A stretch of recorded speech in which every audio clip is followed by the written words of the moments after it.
Isang mapagpalang araw po sa inyong lahat, lalong-lalo na sa ating mga dakilang guro. Sa araw na ito, tayo ay nagtipon-tipon upang magbigay-pugay sa mga taong may mahalagang papel sa paghubog ng ating lipunan. Yan ang ating mga guro.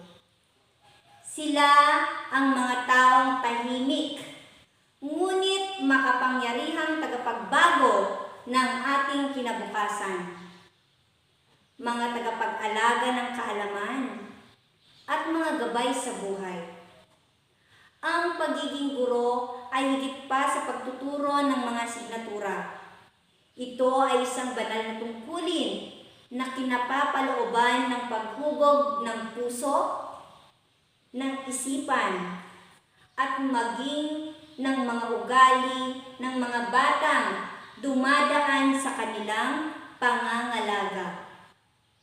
Sila ang nagtuturo sa atin ng tamang landas, hindi lamang sa loob ng silid-aralan, kundi pati na rin sa tunay na buhay.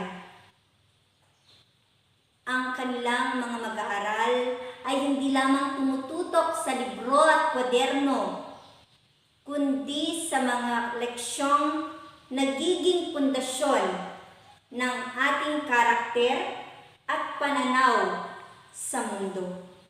Bilang mga guro, sila ang tagapangalaga ng karunungan. Ngunit higit sa lahat, sila ang tagapagtaguyod ng pag-asa at mga pangarap. Sa pamamagitan ng kanilang pagtuturo, natututo tayong mangarap ng mas malaki, kumilos ng mas mabuti, at mangarap para sa isang maliwanag na kinabukasan. Sa bawat batang nagtagumpay, naroon ang marka ng isang guro na nagturo, nagbigay gabay, at nag-alaga. Sila ang tumutulong sa atin na maabot ang ating potensyal at itaguyod ang mga pangarap na maaaring magsilbing ilaw ng ating kinabukasan.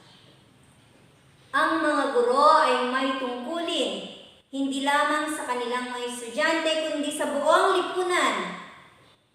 Sila ang humuhubog sa mga lider sa hinaharap.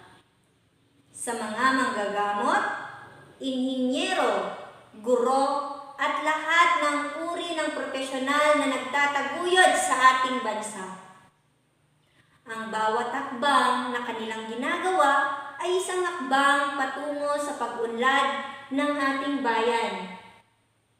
Sa kanilang mga kamay nakasalalay ang pagbuo ng isang lipunan na puno ng pag-asa, kaalaman, at pagkakaisa. Ngunit alam din natin na ang buhay ng isang guro ay hindi madali. Sa harap ng hamon ng kakulangan sa kagamitan, mabibigat na responsibilidad at napakaraming mag-aaral, sila'y patuloy na naglilingkod ng buong puso. Ang kanilang sakripisyo ay hindi matutumbasan ng anumang halaga. Ngunit ang kanilang impluwensya ay walang kapantay. Sila ang tunay na bayani ng ating panahon. Mga bayani na hindi humihingi ng kapalit, kundi ang makitang magtagumpay ang kanilang mga mag-aaral sa kanilang buhay.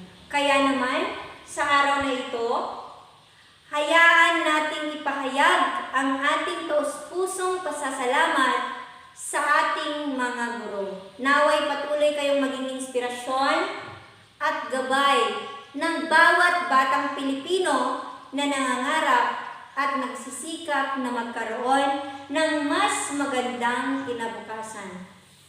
Mabuhay kayo, mga guro.